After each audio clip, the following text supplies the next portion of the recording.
turn it over to you, sir. All right. As you know, over the course of the last several months, a lot of time, a lot of effort and thought has gone into our budget season. I think what you're going to have before you today are the district budgets. I will say that we tried to very much, I wouldn't even say try, we did make sure that we took a fiscally responsible approach to this, a conservative approach. So I think that is important. And what I would like to do is turn this over to Ms. Perry, our Chief Financial Officer, to run us through the district department budgets. Okay. So thank you, Mr. Chambers. And real quick, board members, again, at any time, feel free to ask questions on anything there. Just let me know when. And we do have Ms. Perry here, and all of our senior staff members and those that will pertain to anything on this budget will be here during their allotted time. So with that, Ms. Perry, I'll turn it over to you. Thank you. First thing I'd like to do is just talk to you about the general fund. What? Bring your microphone up just a little bit. There you go. Is that better?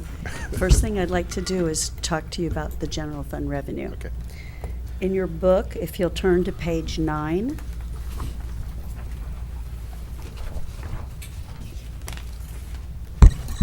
And Mr. Bryant, just for the record, I'd like to say that Ms. Vanchek and myself are doing ours on the computer. All right. Then just, yeah, and there's a revenue summary that you can just click on. Right, thank you.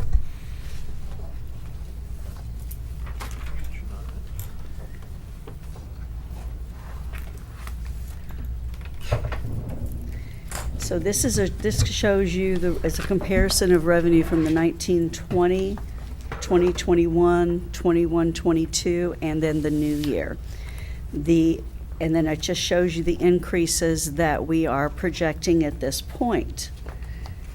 And just kind of wanted you to see that the overall increase for the whole general fund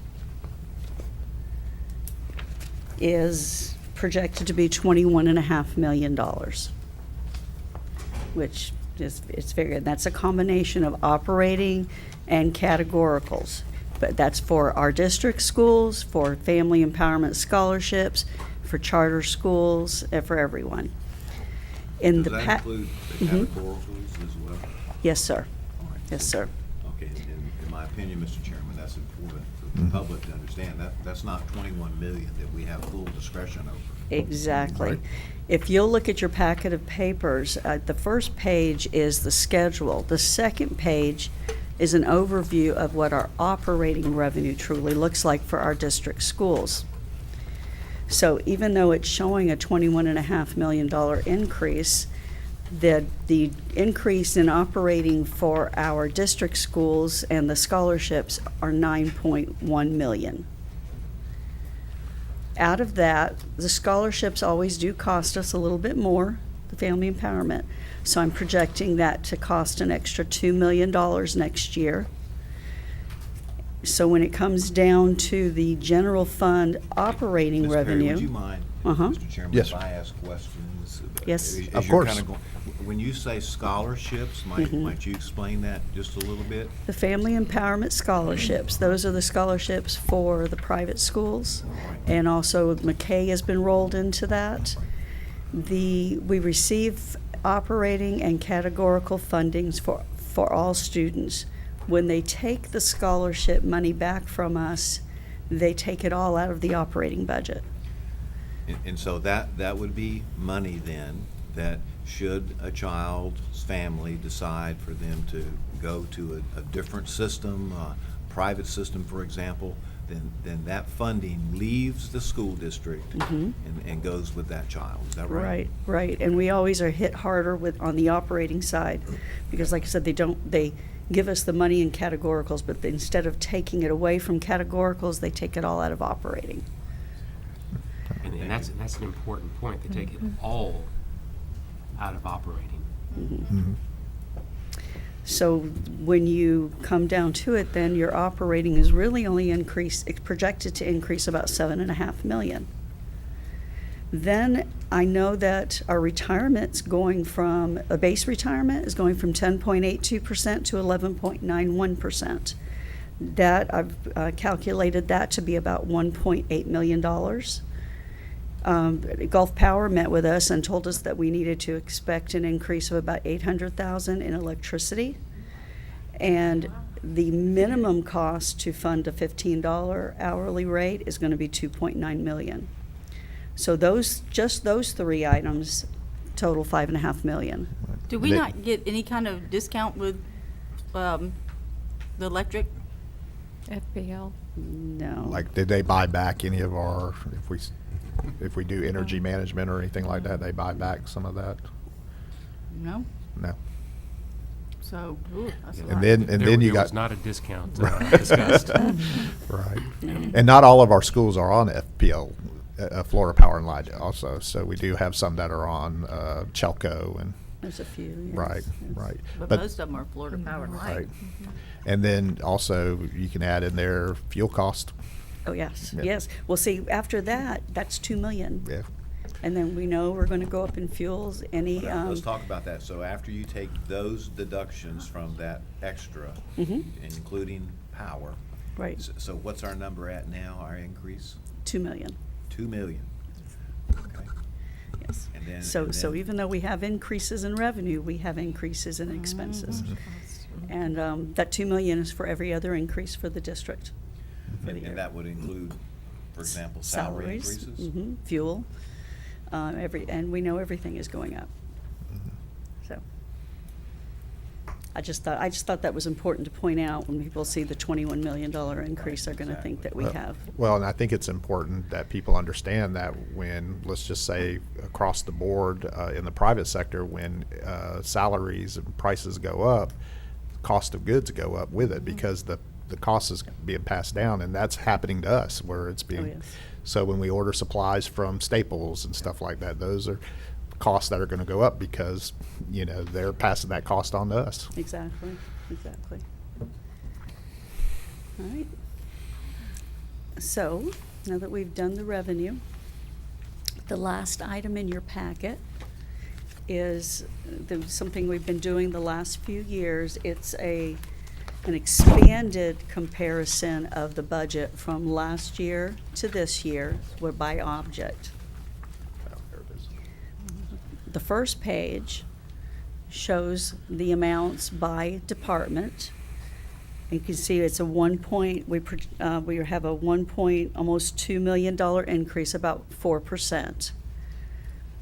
The next page has it broken down by object, so we can just see where those increases are. The largest increases are highlighted in yellow.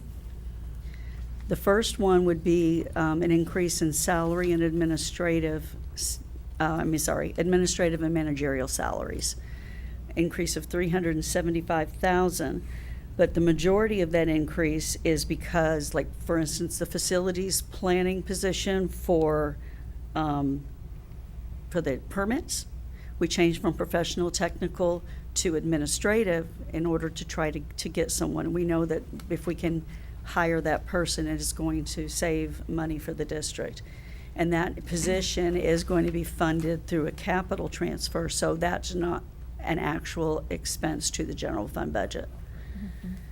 And I think what the public needs to understand too, and I think the news outlets have done a fairly good job of explaining that in order for any entity to attract and retain good employees, you have to have a nice salary package or at least something that's at least competitive. So I think that we are headed in the right direction, even though it looks like we're increasing. We're really just trying to do good service and due diligence to attracting the good employees to our district. Yes, ma'am.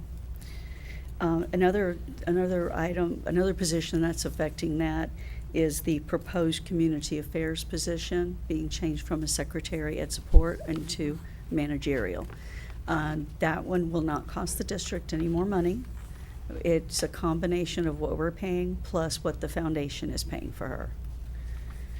And then we moved 1.2 program directors and curriculum from ESSER into our general fund budget, because we wanted to start being able to pay for those positions like we need to. Another large increase is in Florida retirement. That's $355,000. Like I mentioned earlier, it's a very big increase this year, 10.82 to 11.91. Wow. Yes, yes. So that's large. You'll see in 0231 health insurance, there's actually a reduction of 500,000, because when I did the budget in 21-22, I estimated an increase like we've been having each year, but we didn't You have an didn't have incre- one, We yes. didn't have one, and we're not expecting an increase next year. So then I was able to save that money. That's great. Appreciate our BOG working so hard on that. Oh, yes. Another large increase is in 310 professional technical services, 253,000. The majority of that, 215,000, is the contract for the permit individual. And so basically, we have the specialist for permits budgeted, and we have the contract for permits budgeted. They're both paid for with capital transfer. So that's, even though it shows up in discretionary, it's not coming out of your general fund revenue. If we are able to fill that specialist position, then we'll be able to cancel the contract. But by doing one of these options, it's saving a lot of money for the district versus just like going to the county and paying them to get to permits. So that salary would come out of what? A capital transfer. I'm gonna. So it can come under capital. Right, instead of, and it'll be paid out of the discretionary, Mhm. but what I'm gonna do is use revenue from capital, transferring over and it cover to it. general Okay. and pay for that position. Because of the type of position it is. Correct, It goes because under if we capital weren't, work. if we didn't have that position or that contract, we would be paying for those fees Those out services. of capital to the different agencies. Okay, makes sense. And Ms. Perry, I remember that actually long ago, and maybe this is what you're referring to, that we were allowed to use capital dollars for even things like custodial salaries. Is that- Maintenance. Maintenance salaries. And we do still. Right, so we still do that then? Yes, yes. And so is this alike to Yes. that? Yes, it So is. it's not something that's unusual or uncommon, we've done it before? Correct, correct. Yes, we are currently, our maintenance department salaries are funded that way. We have school maintenance projects that are funded with capital transfer. Our seat management is funded with capital transfer. Okay, all right, that's So- helpful, thank you. And then the last thing that was a large increase, of course, is diesel fuel. We're expecting that to, and I'm projecting that based on the kind of. So, just wanted to point out that those, the things that were higher. So of these, what, 1, 2, 3, 4, 5, Mhm. 3 are basically out of our hands. I mean, when you're talking about diesel fuel, insurance, and Retirement. retirement, that's Mhm. not, I mean, that's out of our hands, basically. Right, and I even. would even add, and Mr. Horton, you might end up giving some information on this as well. The position that we're talking about, when you start thinking about all the work that's happening throughout the school district with the half-cent sales tax. Correct. We know that the permitting has to be done. And the county was very gracious to work alongside of us. But I think we've gotten to a point where we realize. That's right. Projects can't be slowed down. So we've gone to this other entity. We know that if we can get somebody hired, which we can't right now, at that non-competitive salary, if we can get someone hired with a more competitive salary, then we don't need that other service as well, which then becomes a savings. Savings to us. So I say all that because part of that cost is wrapped up in here. So I think once we're able to hire someone, that other service goes away, and now we're able to do all the projects that we need to. Right. And that position was a specialist years ago. So we're reestablishing. So, one of the things that we were talking about was insurance going up. We are looking at different avenues to help with the cost on that too, am I correct? So we are. I think the BOG has done a great job, and I think there'll be information that will be coming shortly on that I think we'll all be pleased with. Okay. Is that reflective of these numbers here, or that's reflective on what we are at now, what we Yes. currently are on Yes, now? it's Okay. reflecting what we pay right now and not anticipating, not having an increase. Okay. Thank you, sir. All right, so if we can go into Dr. Hale's departments now. Human Resources, in the book, starts on page 98. Of course, there's also a tab for that, or there's a link on the budget book. You'll see online, you'll see in capitals department links, and then you can click on the department.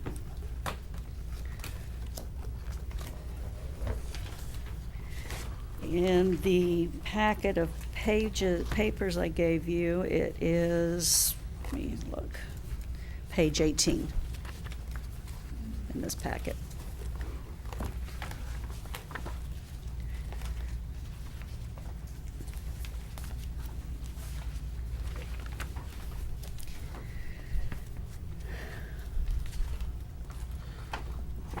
So the Human Resources, the only big change is that the superintendent is recommending that the specialist position there's a specialist position be deleted and a program director position be added. Other than that, you can see that the budget is very lean. I mean, we see not really hardly any changes in operating. And just the normal increases in salaries due to retirement, due to FICA being increased on the base salary, because everybody did receive raises last year. So a quick question regarding, we're going to talk about this a few more times from specialists to program directors. Mm-hmm. What is the benefit of us going from a specialist to a program director? Dr. Hale? That, So in this particular department, we're referring to the equity department, and that particular position has gained an excessive amount of responsibilities for the specialist position. It is more commensurate with the program director's job description, especially with the addition of the Title IX legislation and all the oversight that's associated with that, not to mention the compliance and the OCR audits that we do, handicap access, and all the different audits that accompanies that position. So it is truly more of a program than just an administrative effort. And it's probably fair to say that most school districts in the state of Florida have program directors in these positions. Right, and I'm not exactly sure what the hierarchy is in the Right. other districts and what their titles are, but I can tell you that this department is increasingly important with legislation, and so the oversight is also increasingly important. Correct. And it's more commensurate with that job description. Thank you, sir. I can support that for sure, because that workload, as you said, is not just increasing, but it's intense. Mhm. It's very intensive. are there any other questions about human resources? Okay. The next one would be the Bay Area office.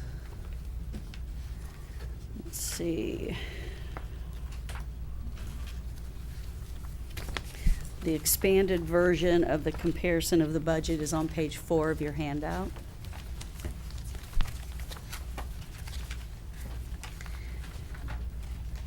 And if that's the same, really, there's no changes requested as far as positions. We have had enough budgeted in electricity in the past, so I didn't see a need to increase that.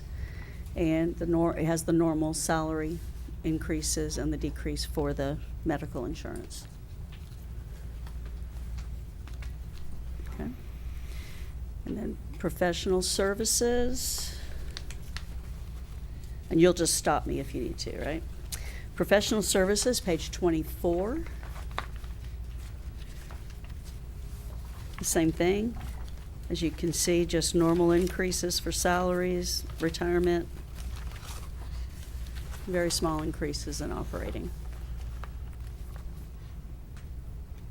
Can I go back to the Bay Area office and just make a comment or question about, as we're looking ahead to trying to consolidate services in the future, I see we're looking at that, and that cost is basically staying the same down there at Bay Area, at the Lowry Place, so to speak. And so, are we looking at that? How are we looking at that in that big picture of consolidating? Because that seems to just kind of be holding its own and the cost for keeping that building?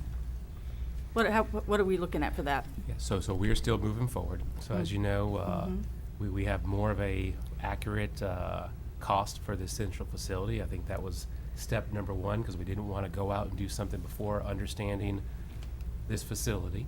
We're now looking at Lowry Place and going through the proper timeline of that. If you could help me out, Mr. McGinnis, on Lowry in terms of specifically where we are. May I make a question or comment before we do that? I think it's important that we let folks know that we have, in my opinion, a significant number of employees that are still working at Lowry Place, and that would include Mrs. Perry's entire department. So, I mean, I just wanted the Right. public to understand that it's not a vacant facility, No. that we have folks there, critical functions being performed there. And so that somehow would be part of any kind of timeline, I guess. No, absolutely. And I turn to Mr. McGinnis because this is very process oriented. Yes, sir. And Dr. White's point is very important to consider, because even when work can begin here in the central office preparing for consolidation, those persons that are at Lowry Place will have to continue to be housed there until there are places here prepared for them.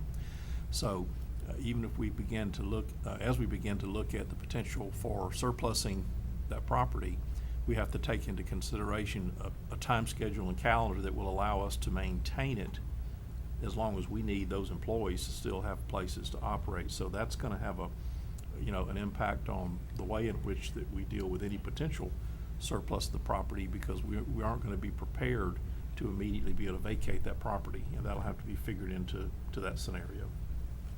But my point too is that essentially, it's not really such a cost burden on us any more than it has been to keep it there. And we have to, again, it's that balance of, we gotta have somewhere for those employees to go.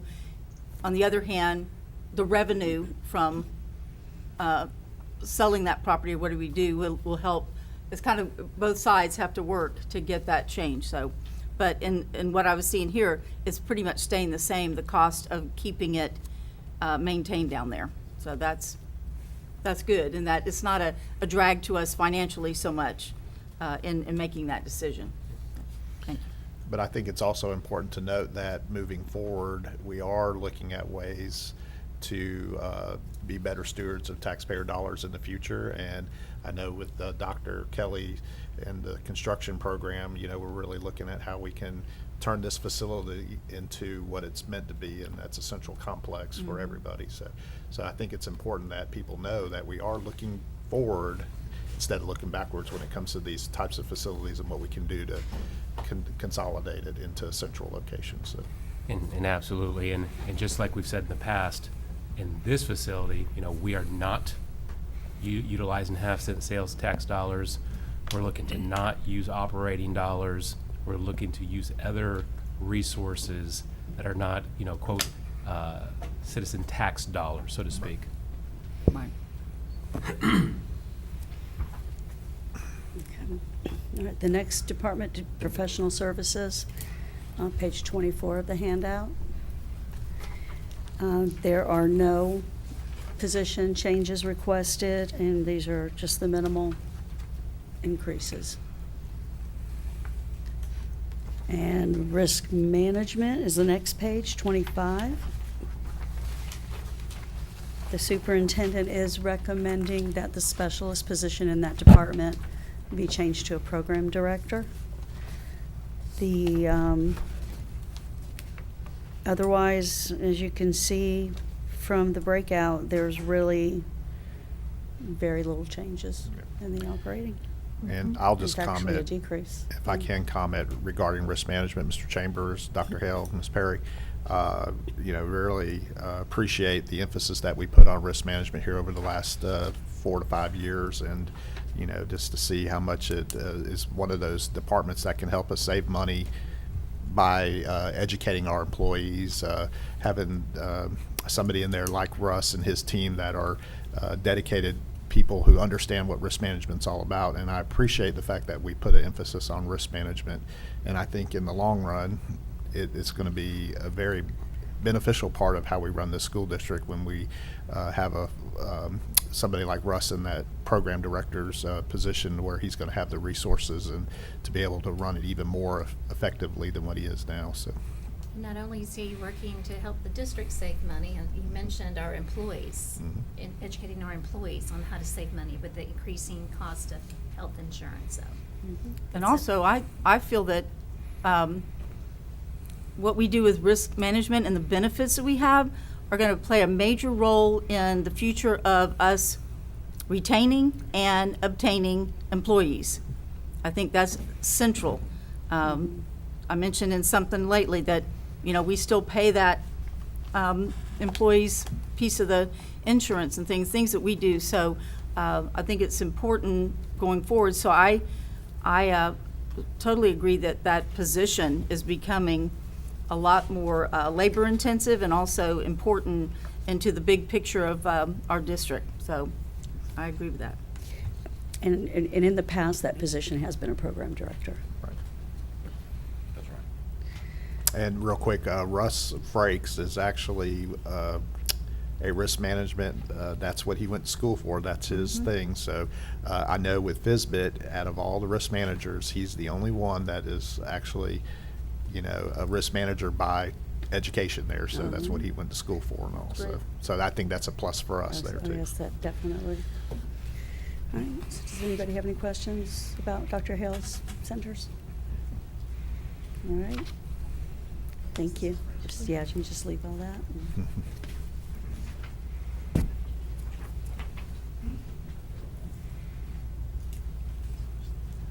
Yeah, we'll just put that there. Ms. Lightbourne.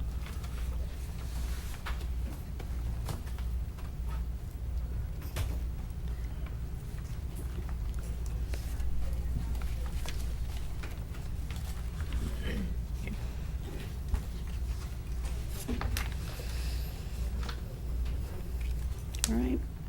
On the handout is her first center, her department is on page 5.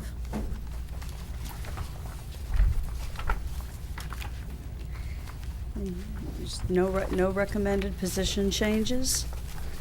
We've actually are showing a decrease because of the projected savings in medical insurance. There's no change in the operating budget. Career and technical education is page 7. And we are showing a decrease in this one also. There's the decrease in the administrative managerial salaries is countered by a little bit less of an increase in professional technical. That's because the office manager position is being deleted. And in the career, what's it called, a CTE technician, that was a new position that was created this year, and it was paid for with ESSER money so that she could have some training with the previous office manager. And now that the office manager's retired, we want to move that CTE technician into the general fund.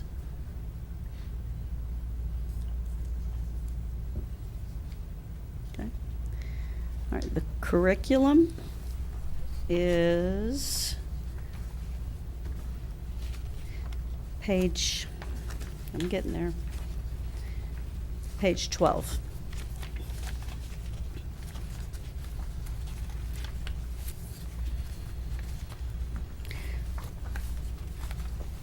We've had a few changes on personnel in the curriculum department. The one thing, when we started 21-22, we started with a, Miss Gates' position was, when she vacated, we filled her position with someone and moved them into curriculum. And that was a Director 1 that was handling ESE and SIS. But at the time, And so then what they did was they made a new job description to specify those. So we were able then to move her out of curriculum and into 50% ESE department, 50% the SIS, ESOL, psychology, health services. So that was some shifting that you would have seen. We hired a TSA media with media certification per the state law that we had to have a media specialist review all the library book purchases. We've added a 25% of a principal on special assignment for the purpose of overseeing DJJ and charter schools. The remaining 75% is through Title I. And we are requesting to transfer 1.2 program directors from ESSER into her curriculum department. These are positions that we know we're going to need to continue once ESSER's done, and we want to make sure and work those into the budget. I have a quick question regarding when Ms. Gates was in her position. She was more of in developing principal leadership? Correct. Yeah, she was in a different department. So what are we doing? How are we classifying that particular role in developing our future leaders here? What are we doing in retrospect to that No, position? absolutely. So specifically, myself and Dr. Hale are working through that process. So I'll give you a quick summary of what is to come this year, especially. So one, we want to have a program in place for truly aspiring teachers that are interested in becoming administrators. Not necessarily that they have the degree, not necessarily that they've passed the FELE, that they're just interested. So we'll have a program for that. Then those who have the degree and have the FELE, they'll be in what we kind of call right now our Aspired Administrators Program Level 2. And Dr. Hale works with those individuals this past year, and we'll continue to work with them in the upcoming year. 3, with current assistant principals that are going to get their Level 2 certification for the state. Dr. Hale handles that. He'll continue to handle that. What we're looking to do going into this upcoming school year is do an even better job with new administrators, whether it be principal or new administrators, whether it be assistant principals. We're going to look to Dr. Hale, myself, but also some of our veteran principals to take a lead. And we just sent out a survey and basically said, hey, what are some of the top types of topics do you need either refreshers in or even some assistance in? And we're going to build that program. Dr. Hale's already in the process of that, so we can utilize Dr. Hale, some veteran principals, to be able to help support new principals or assistant principals.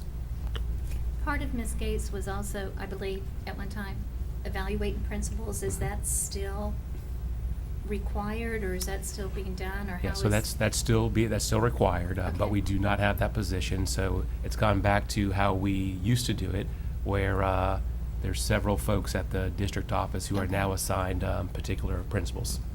Okay. And that process has already started doing their pre-evaluations in yesterday. As I know, that's a big job, but an important job too. And our principals, I mean, I think it's important to help them.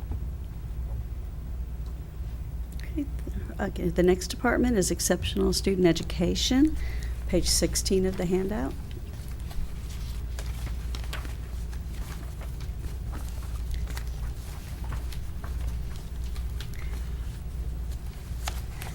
The increases in position there are just transfers from other departments.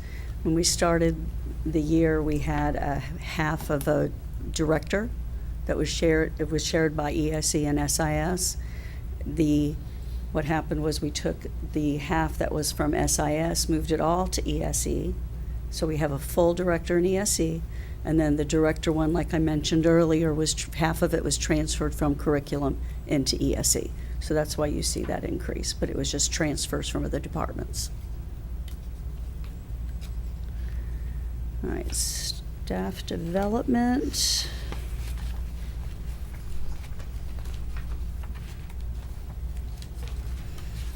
Page 29.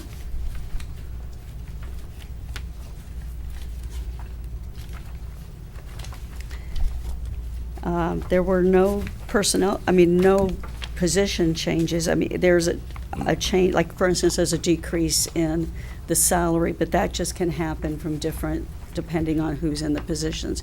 Because always with departments, we budget based on actual costs, where schools are budgeted based on average costs. So we don't have any changes there.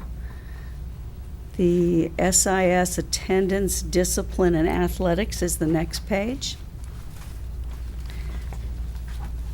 There again, just the normal, I mean, just changes from personnel changes and/or salary increases. The health insurance went up in this case because someone that wasn't taking insurance started taking insurance. And but otherwise, there's not really any changes there. And the next page is her last department, which is SIS, ESOL, psychologists and health services. That's where we transfer, and those two were just two transfers, half of a director out of there to go to ESE, and half of a director one coming from curriculum into SIS. Did you have any questions about any of these departments? All I right. just want to say thank you for making your charts and graphs so clear and for highlighting in yellow for us where the true changes were. It really is helpful, so thank you, Julie. Oh, good. All right, so we have my departments next. Thank you. All right. Chief Financial Officer is page 9.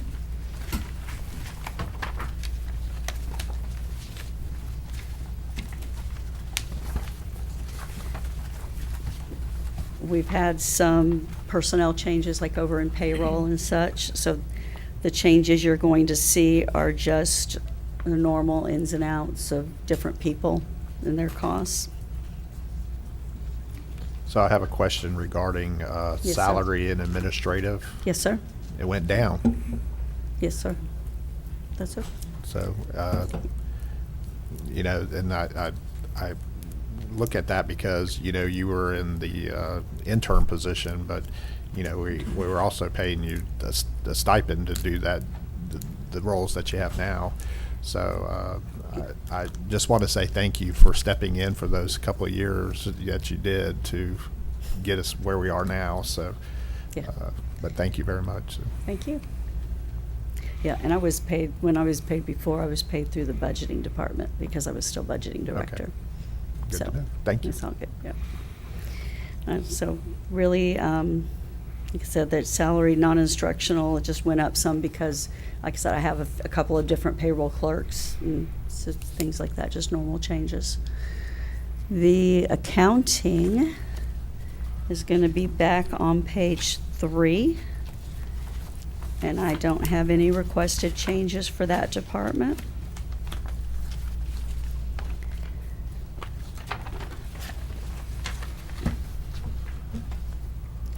Budgeting is page 6.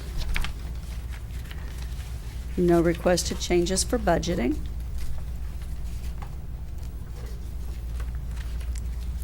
And purchasing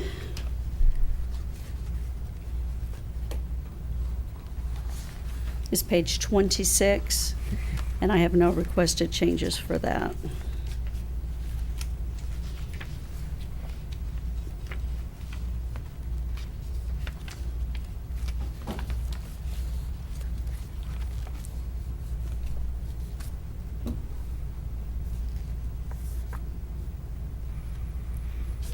Okay. We'll move on to the superintendent's budget. All right. That will be on page 33. And you can see that it's just the minimal regular changes. Biggest change is retirement. And he also handles the Niceville Central Complex. Page 22. And there again, We had enough budgeted in electricity to cover the increase last year, so we didn't feel like there was a need to increase it.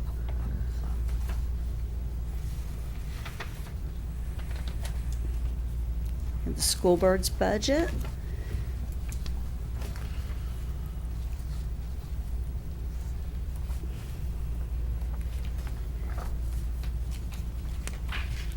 Page 27.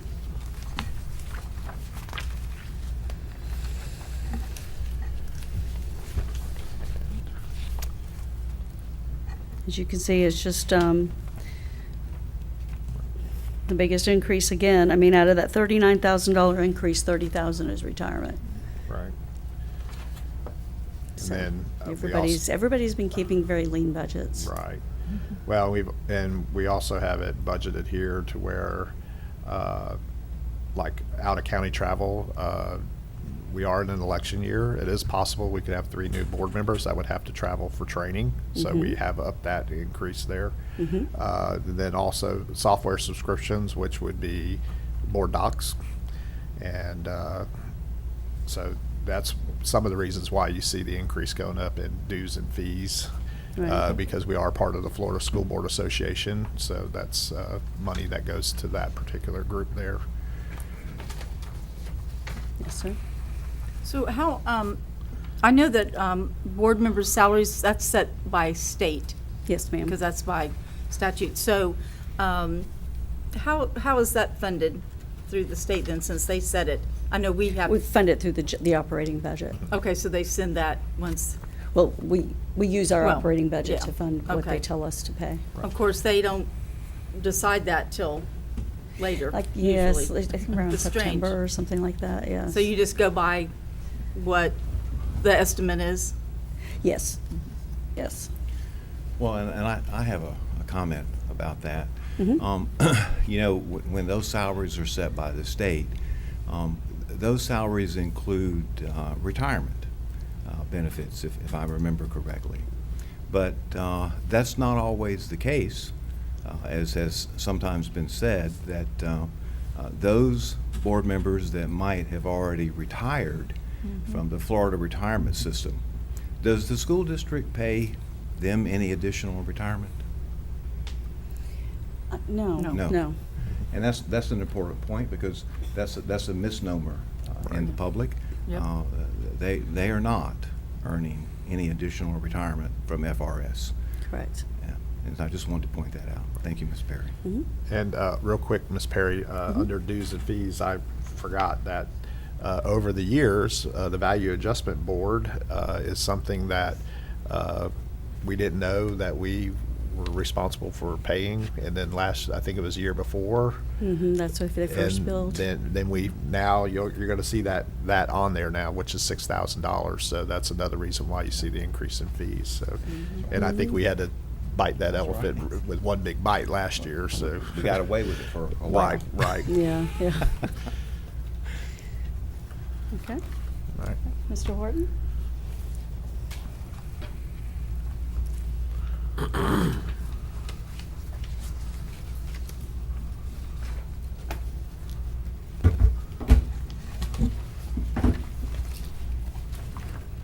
All right, our first department is going to be Deputy Superintendent, page 14.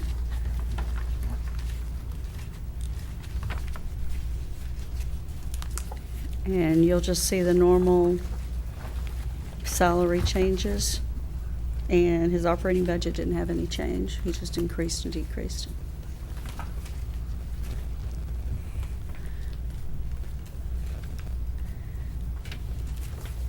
Carver Hill is page 8.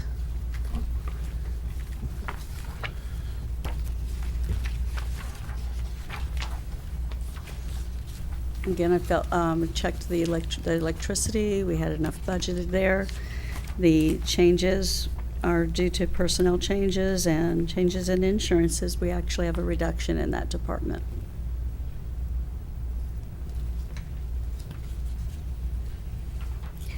Community Affairs is page 10. We do have a position change requested there. Currently, there's a secretary, only a secretary in that department. For years, there was always a secretary and a program coordinator. But we've only had one person. She works evenings and weekends for the foundation. The foundation pays her an amount monthly. Well, in order to help her be able to, in order to capture all of her income in our system for retirement purposes, the foundation has agreed to send the money into us that they pay her, along with the district's portion of FICA and retirement. And so then what will happen is the amount that we paid her as a secretary plus the amount they pay her, she'll be slotted as an office manager if that's agreeable. And it will not cost the district any more money. But like I said, it will allow her full income to be recognized for retirement.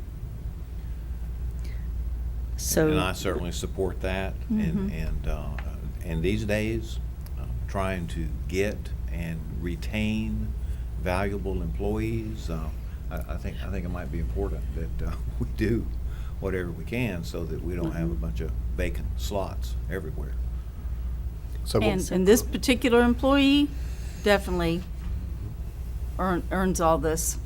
She's top notch. And it allows them, as I think you said, Ms. Perry, to earn retirement credit. And whereas now, they're not.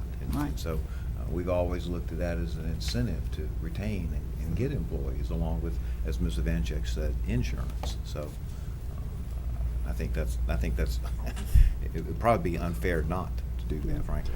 So what all will we be expecting out of this particular employee now that if this does get passed? So I'll say two things. What the foundation has is that nonprofit 501c3 has been providing that individual some funding in recent years because in addition to overseeing the community affairs office, which is a school district function, which by the way is the gateway for all volunteers and all that That's sort right. of information that comes through as well, and also interacting with the community. This person assists the foundation and helps me as the executive director of the foundation in my other role keep that running. So it's one of those situations, I think, Mr. Bryant, where we saw an opportunity to work with the foundation to provide the funding to allow this position to be what it really should be, an office manager, because it is a one-person office, if you will. But for the foundation to agree to provide the funding, so it's not a negative impact on district operating revenue, to get that person's position, in my opinion, where it needs to be.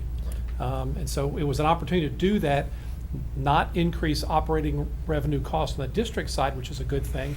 Right. And then the byproduct of that is an incentive for employees and even future employees in that position, potentially to have now a better retirement forecast based on the fact that it's not a kind of a part contracted position and part Right. salaried position, if that makes sense. It does, and that's why I asked the question, because why we do these workshops is so we can explain why we're moving people into different titles, but we also want to make sure that people understand that even though we're changing their title for, say, what they were, there is some added things that they're going to be responsible for based on what their job description is going to be. And that's what I wanted people to make sure that they understood, that we're just not moving somebody just because there's a function and why we need them in that position. So Correct. And I'll leave it to Ms. Ivanchek, who's one of our foundation board members, to speak to the value of that office down there in terms of how it supports, not district processes in terms of volunteers and coordinating things in the school system, but also things like Stuff the Bus that are coming up at the end of July, and the Take Stock in Children program. So that position's integral for all of those Right. components. Well, and for the last 2 years, I mean, we haven't really had volunteers in the schools and things like that, for say, because of the COVID restrictions. Now this year is going to be different. So, Yeah. so have that one person, be responsible for that. It's definitely going to keep that person busy. That's for sure. So, And if I could just make sure I understood correctly, this is a net no cost to the school district. Is that right? Right. Okay. And I think we probably all remember not too many years ago that we had a whole lot more district resources in that particular area. Okay? So, yes. Okay. The next department is on the next page. It's courier services. No personnel changes, no operating changes. And I will note, just on the capital side, we purchased 2 courier vans a few years ago. We do have 3 courier protocols, so you'll see in the capital budget a request for a courier van that supports this program. Well, they add a lot of miles pretty quick, don't they? Very fast. They Well- go tires, they go. Right, I think it's also important to people understand that not only do they do courier services for the school district, but we also partner up too, you know, and that does help with the cost on that too, so. So sir. how many people do we have under courier services, employees? So there'll be 3 courier folks. There will be? There are 3 now. There Uh-huh. have been 3 for a number of years, for a few years. We've had some health issues and otherwise that have caused us to have substitute courier drivers, but there are 3 positions in the budget for courier. And then they're supervised out of, by Mr. Mitchell out of information systems, so you don't see a supervisory position in the courier program. But the we've 3. just had the 2 vans. Yes, ma'am. We No. purchased 2 vans a few years ago, not all 3. When we went, at one point in time, we did have two couriers for a period, and we were pretty much daily having someone else in the IT or MIS area drive courier route, and we knew we needed a 3rd. But we only purchased 2 vans at that time. But we've got the budget, the capital budget this year. It looks like it's robust enough that we can get that 3rd van. Then I think we'll be in good shape for a while on couriers. Now, is the schedule still intermittent because it changed there for a while? It doesn't run every location every day, does it? Right, Eric Mitchell puts out a courier calendar, and so there are some days that are full runs. Yeah. There are some days that are not, and so schools are accustomed to when things we picked up and delivered. And keep in mind, a lot of what goes, we think couriers carrying satchels with a few envelopes and things in it, but these couriers are boxes and boxes, whether it be testing material all throughout the spring or anything else. They have to, by job description, be able to lift 50 pounds. And they put in a day of work when they get around. It's the more schools. akin to a moving company. Yes, sir. Moving van. And that schedule, that flexible schedule of some type has been in place for decades, even when I oversaw them. They can't possibly get to every location every day and Right. back, so you have to. Plus the switch it libraries, around. right? Plus the public libraries that Libraries. we negotiated years ago. Right, and we should see an agreement coming to the board at some point in time with the library, because they do provide us some funds to help cover the cost of running the courier program. We'll move on to custodial services on page 13. And no position changes, the normal salary increases, and operating is no change. It's just ins and outs. Digital media and communications is page 15.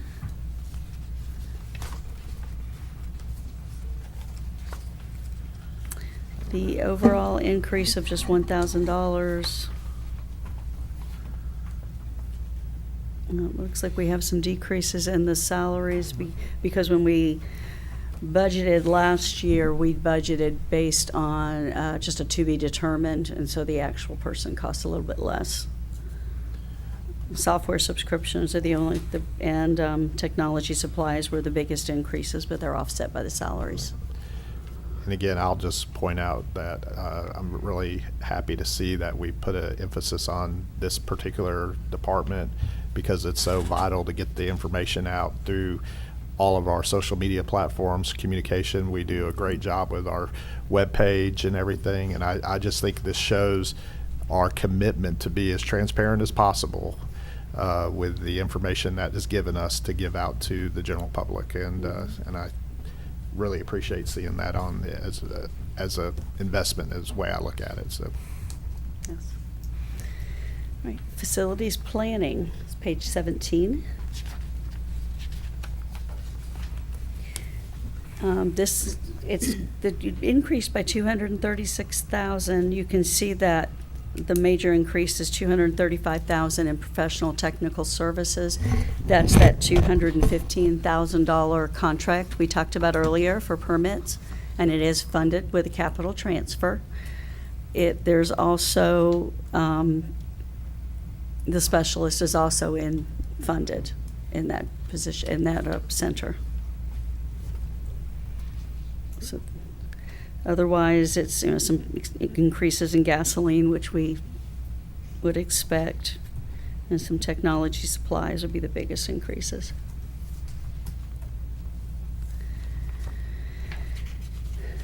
Information systems is page 19.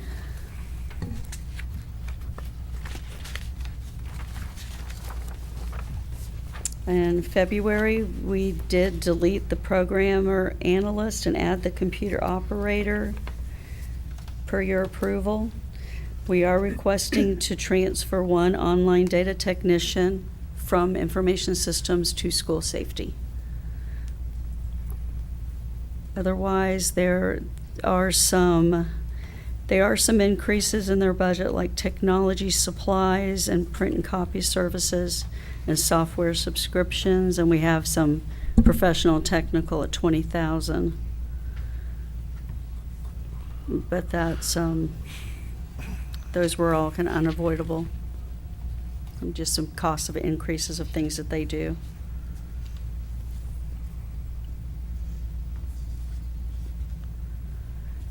Instructional technology is the next page.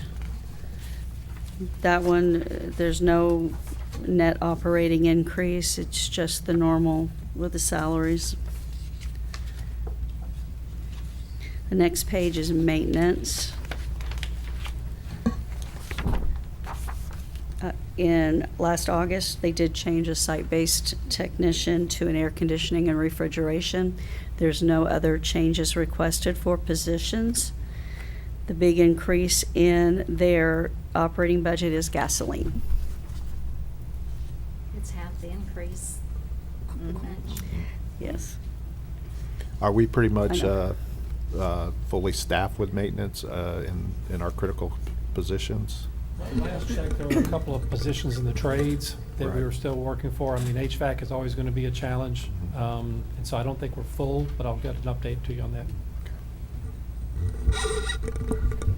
Okay. So operational services is page 23.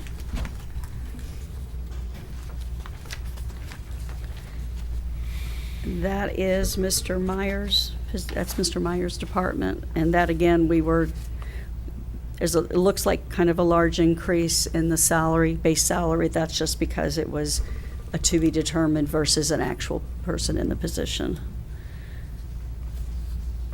And some changes in the operating, because we didn't really know what he would need in that last year, so he's got an operating budget based on his needs now. Looks like it's just mostly travel. School safety is page 28.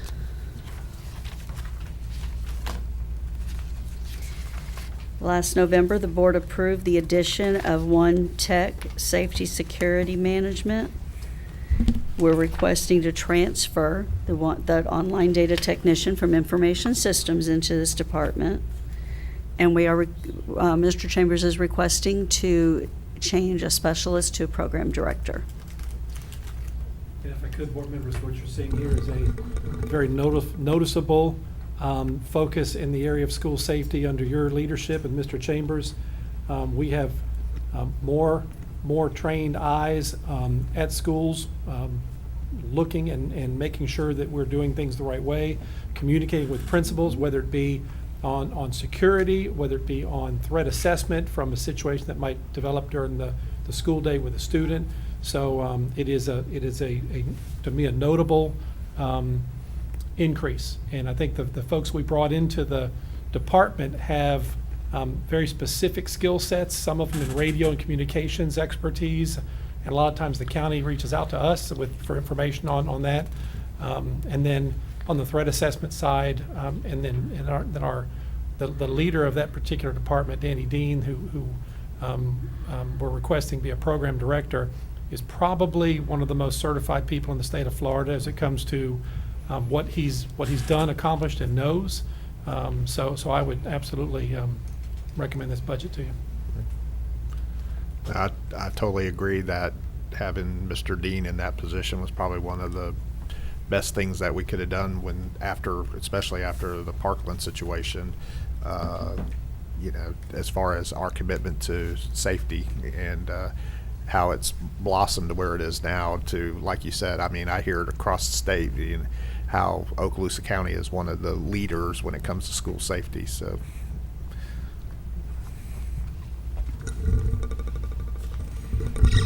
And we have student assessment, page 32. There is no operating budget in that department. They have an operating budget in a project. This is just a position. It's just your normal increases. And then we're down to transportation. And I would say on the student assessment side, so it's interesting, district to district, you make different decisions. In many districts, there's a full department. And of course, as you know, we have Beth Barnes who does a great job for us and works extremely hard to make sure that the testing and student assessments go really well. But just appreciate what she does. At one time, we did have a full department, quite a few. That's right. That's right. Mr. Walker was here. Oh, yeah, I remember now. That's right. Okay. Well, and also supported by MIS now, of course, and Mr. Horton and all the computer. Everything's Oh, online now, yeah. so you don't need Yeah. a human Back in the old touch. days, it was all paper. Talk Paper about a and moving pencil. company. I mean, literally. All right, Transportation Central is page 34. You have your normal position ups and, position changes as far as just increases and decreases, but they are requesting to delete one district secretary and add an assistant route coordinator. The North already has one. Central and South would like to do the same. I think that's me, make sure I said that right, yes. And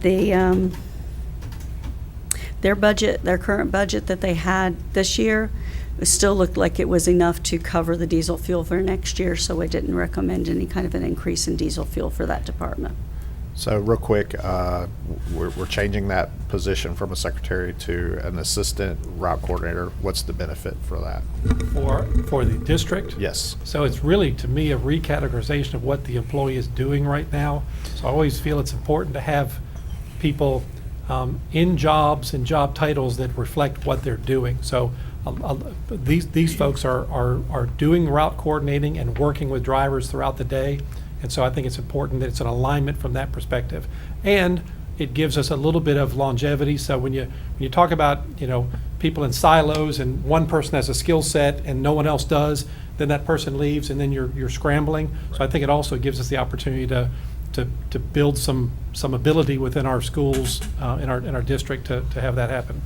And correct me if I'm wrong, Mr. Horton, but doesn't it also provide for some consistency across the three zones? Because we have one doing the job who's named that, and the other two doing the same thing, but not categorized that way. It does. And if we go back to a previous time where that happened in the north end, part of the rationale was longer routes, more buses, more need. And I think that, the nature of transportation now is challenging.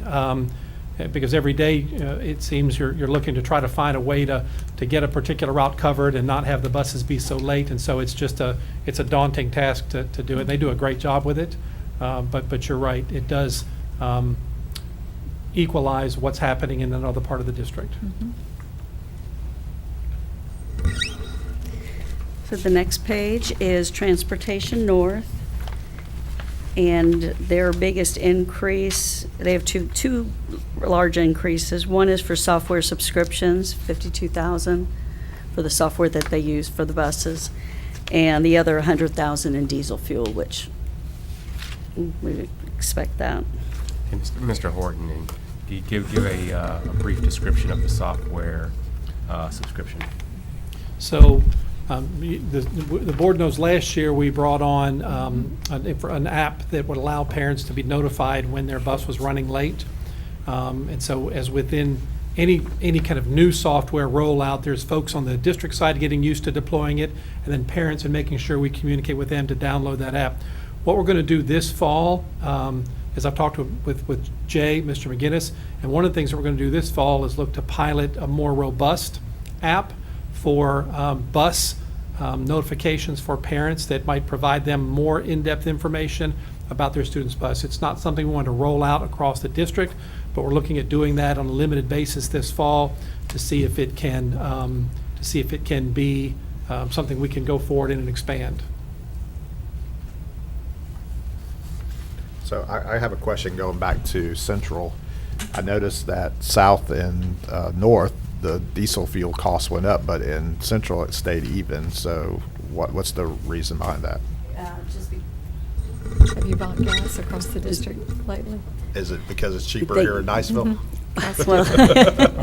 Because I'm getting ready to fill up before I can get Yeah. to Crescent. Before I lose. Just their, yes.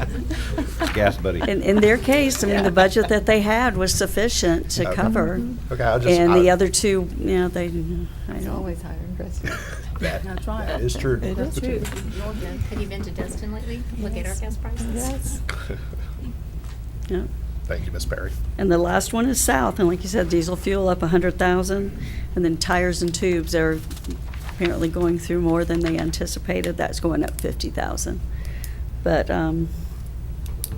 other than that, So one other thing I might say about transportation is that as Jay's come to me, and he's always looking for ways to try to attract and retain drivers, and as you know, we already have some incentives for drivers out there to come on board and be drivers. So I think some of our neighboring counties are upping the ante a little bit and looking at providing sign-on bonuses and other things for folks who come in as CDL certified drivers, which means they have less training to go through. And so I think we're committed to working with the union and folks to make sure that we're as attractive as we can be for folks in those critical areas where we know we have shortages. And I don't have an exact number today, but I know that we've got routes that you know, as we move into the school year, we'll have to double up and cover.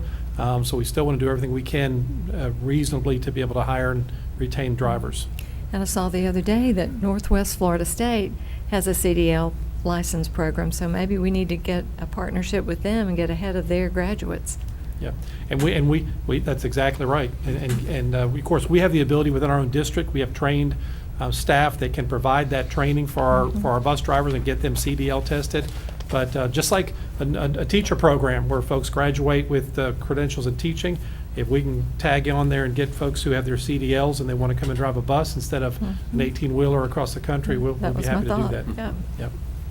And I think it's also important to note that we now have a bus program where we're going to be retiring buses as they get older, and hopefully as we have that program continue to go. So I think this year we were talking about 15 new buses, so over 3 years, 75 new buses. That will hopefully cut down on the maintenance costs too, because we have newer, more efficient, vehicles. So really excited about that program sir. too. We just got the good news More that fun to the drive, school right? bus, Yeah. the school bus quote's going up 15% for this year. So we'll adjust the capital budget slightly to be able to cover those 15 buses, but we were just notified of that. Well, I will tell you this, okay? So I will tell you this on the buses. Right before school let out, I was riding up at Laurel Hill. I know I made this comment, but it was nice to hear the students say, "Oh, it's too cold on the bus," instead of "too hot." So I think it's a wise investment. So. Right? Okay. all right, did anybody have any questions about anything? So we'll just go around, Ms. Gardner. Anything that you would like to comment? No, Ms. Perry, you did a very nice job, and all of the other individuals in explaining this, and I appreciate the phone calls that we did have some discussion beforehand. You provided our information early enough that we could kind of look through it and give us time, and again, ask questions, but thank you. Made it very easy. I think Dr. Kelly mentioned how easy it is He to did. Thank follow, you. and I encourage the public to go. Every bit is on the website. If anybody would like to go see, transparency is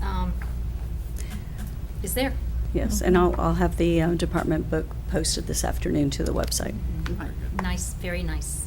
Yeah, amazing job. This is great. So easy to go through and, I mean, everything's just right there, very easy to understand and great job. And I can't imagine how much time this took to pull it together, but we're glad that you took on the official For sure.